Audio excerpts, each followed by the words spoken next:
আমার করা টেক্সচার পেইন্টিংগুলো আপনারা এত পছন্দ করেছেন, আজকে একটা বড় সাইজের ক্যানভাসে টেক্সচার পেইন্টিং করে দেখাবো। ক্যানভাসটার সাইজ ছিল 24x48 ইঞ্চি, অর্থাৎ 2 ফিট বাই 4 ফিট। এটা একটা অনেক বড় সাইজের ক্যানভাস।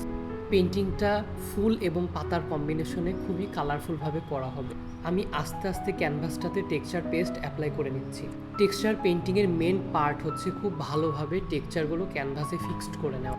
এর জন্য ব্রাশটা হালকাভাবে পানিতে ভিজিয়ে টেক্সচারগুলো ক্যানভাসের সাথে খুব ভালোভাবে ফিক্সড করে নিতে হবে। টেক্সচারগুলো ভালো মতো ফিক্সড না হলে এটা ক্যানভাস থেকে রিমুভ হয়ে যাওয়ার পসিবিলিটি থেকে যায়। ক্যানভাসটা খুব ভালোভাবে ড্রাই হওয়ার পর আমি ব্যাকগ্রাউন্ড কালার করতে শুরু করেছি। ব্যাকগ্রাউন্ডে আমি হালকা পেস্ট কালার করেছিলাম। ক্লায়েন্ট আমাকে যেভাবে করতে বলেছিলেন আমি ঠিক সেভাবেই করার ট্রাই করেছি। আস্তে আস্তে আমি ব্যাকগ্রাউন্ডটা সুন্দরভাবে কালার করে নিলাম। আমার কাছে এভাবেই দেখতে বেশি ভালো লাগতেছিল। কালার না করলেও টেক্সচারগুলো অ্যাপ্লাই করার পরেই ক্যানভাসটা দেখতে অনেক সুন্দর লাগে। এখন আমি পাতা এবং ফুলের কাজটা করতে শুরু করব। এখানে আমি বেশ কিছু পাতার কাজ কমপ্লিট করে ফেলেছি।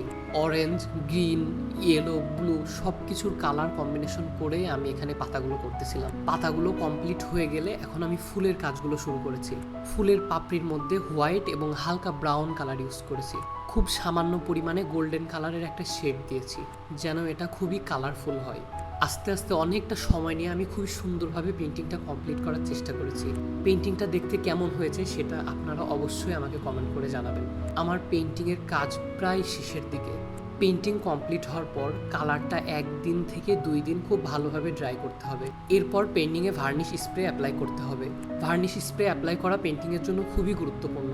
এটার ফলে কালার অনেক লাইট হবে অ্যান্ড কালারটা অনেক দিন ভালো থাকবে। আমার পেইন্টিংটা কমপ্লিট। এটা কেমন হয়েছে অবশ্যই কমেন্ট করে জানাবেন। ধন্যবাদ।